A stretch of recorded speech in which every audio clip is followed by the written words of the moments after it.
Anda menyaksikan Perempuan Bicara, kita lihat dulu tadi segmen 1 sudah sempat bicara ya tentang cawapres perempuan. Nah, kita lihat siapa-siapa saja mereka yang sudah kemudian dibicarakan saat ini tengah menjadi sorotan. Nah, ini salah satunya yang Anda bisa saksikan di layar kaca. Ada nama misalnya Mbak Yeni Wahid. Nah, ini dia.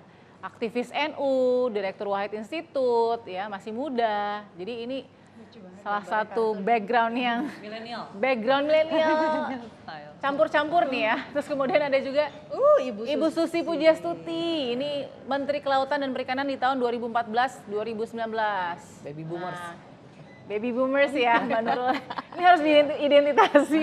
Oke, lalu kemudian ada juga, nah Ibu Kofifa Indar Parawansa, Gubernur Jawa Timur dan kader NU juga nih. Oke, dari 3 nama ini langsung saya mau tanya ke Mbak Kade nih.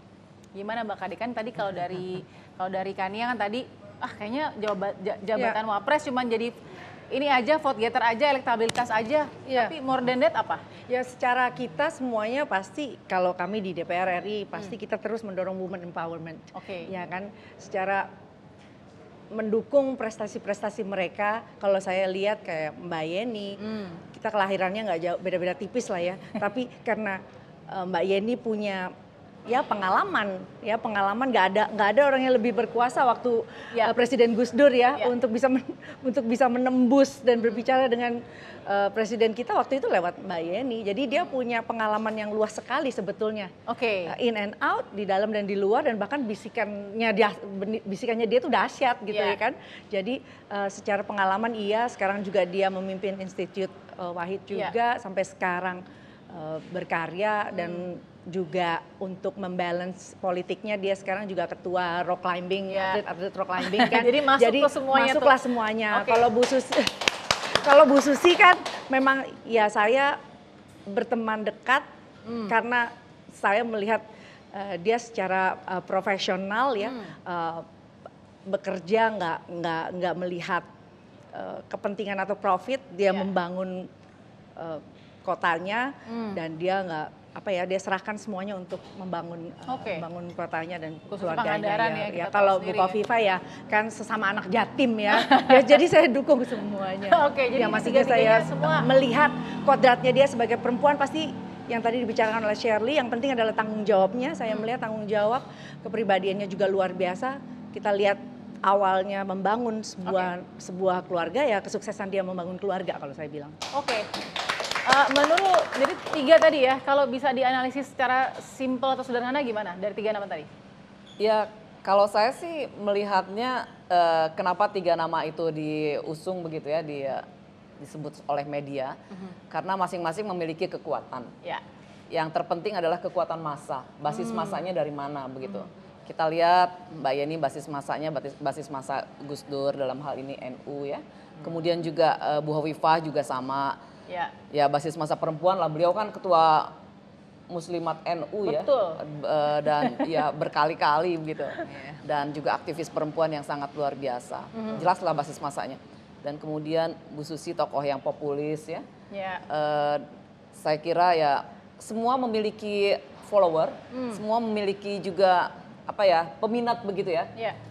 Tinggal dilihat aja kan, kalau di survei itu dilihat mana yang paling kuat basis masanya, mana yang paling kemungkinan besar dipilih begitu ya. Katakan para pria-prianya atau capres-capresnya ini kan udah kelihatan mendekati nih, ya kan? Nah, apakah mereka tetap akan menghitung elektabilitas lebih tinggi dibanding menghitung kapasitas dan kapabilitas dari para perempuan-perempuan ini? Kalau masalah ini kan masalah elektoral ya. Kalau pemilihan itu elektoral, jadi kita harus melihat bahwa kalkulasi angka, hitung-hitungannya itu bagaimana. Itu penting begitu. Itu nomor 1 ya? Nomor 1. Kita mau menang kok, bukan mau ini.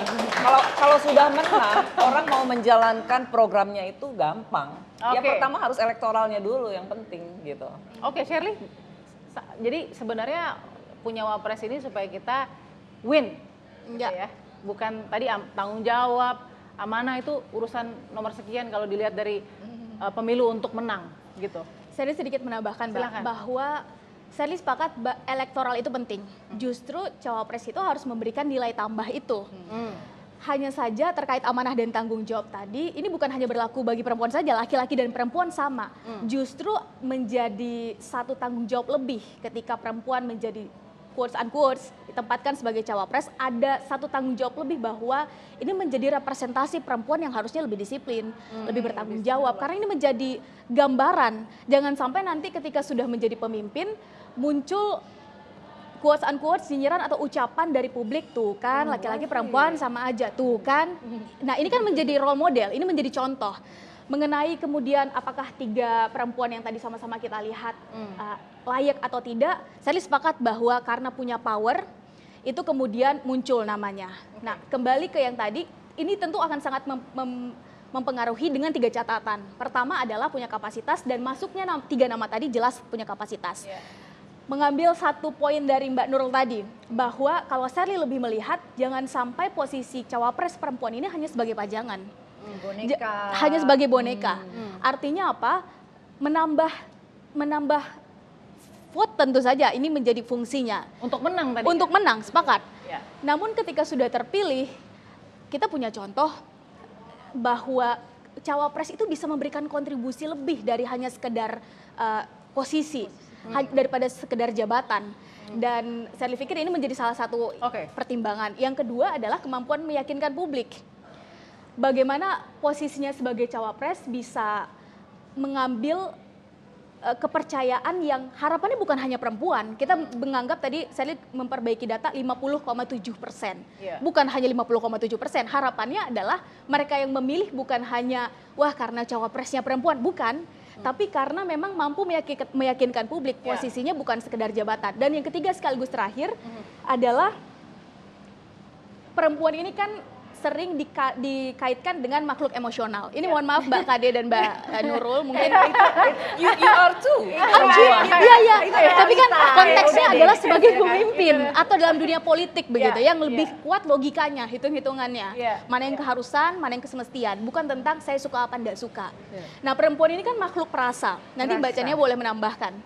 Tapi di sini menjadi salah satu poin saya, jangan sampai nanti dia yang terpilih nih, siapapun menunjukkan ketidakseimbangan itu. Tentu yang ideal adalah logika yang berperasaan, perasaan yang berlogika. Karena toh memang perempuan itu dominannya adalah rasa.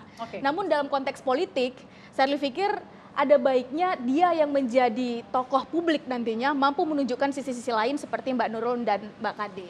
Wah ini menarik sekali. Kayaknya saya mau dengar.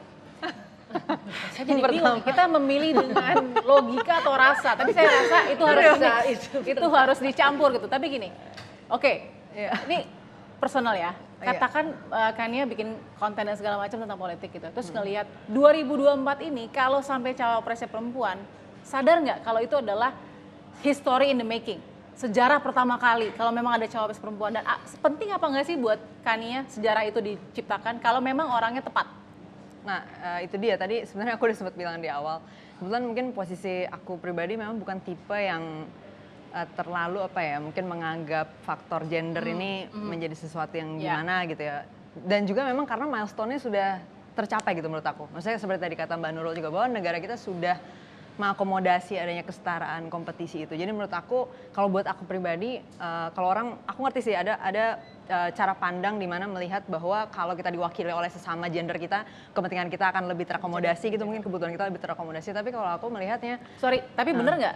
Nah itu dia, justru itu. Yang dirasakan sama Kania, ini kan banyak wakil rakyat yang perempuan nih. Nah sekalian nih. Kurang ternyata masih 20% ya Bu ya. Sekalian nih, kita check and balance. Kira-kira sudah terwakili belum kalau dari itu dia. Menurutku tuh sebagian besar urusan publik yang aku lihat perlu diprioritaskan hari ini mungkin bukan isu yang gendered gitu, maksudnya sebenarnya gitu. Kayak misalnya kita transisi energi misalnya, itu kan nggak ada urusannya apakah itu perempuan atau laki-laki. Jadi kalau aku misalnya sebagai voter aku memilih Mbak Nurul atau Mbak Kade, itu bukan karena mereka perempuan gitu loh, tapi karena mereka punya platform. Misalnya kalau mereka di legislatif berarti mereka punya platform undang-undang yang aku setujui gitu kan. Mungkin mereka mau memperjuangkan legislasi terkait tadi transisi energi misalnya. Jadi aku nggak akan lihat bahwa Mbak Nurul, Mbak Kade cewek nih, jadi aku milih dia. I think that's not how I see it gitu kan. Dan justru ada undang-undang yang sudah terrealisasi kan, tindak pidana kekerasan seksual yang TPKS ya. TPKS yang udah notabene itu produk yang carry over di beberapa periode ya Bu ya. Dan ternyata digolkan tahun ini di periode ini itu kan karena memang juga ada rasa dari ketua DPR RI juga yang perempuan. Ada motivasi di situ, ada dorongan di situ, ada needs di situ. Nah tadi paling aku mau ngasih catatan terkait premis dari Shirley yang soal perempuan itu mungkin lebih makhluk perasa. Aku cuma mau ngasih side objection aja bahwa aku nggak setuju dengan premis itu. Tapi kayaknya kita nggak bisa debatin di sini. Forumnya harus forum sendiri. Nggak apa-apa, nanti kita akan sambung lagi sesaat lagi di Perempuan Bicara. Disuruh jawab nih. Oh nggak apa-apa, nanti kita sambung lagi. Jawabannya ditahan ya, Shirley dijawab ya sesaat lagi di Perempuan Bicara.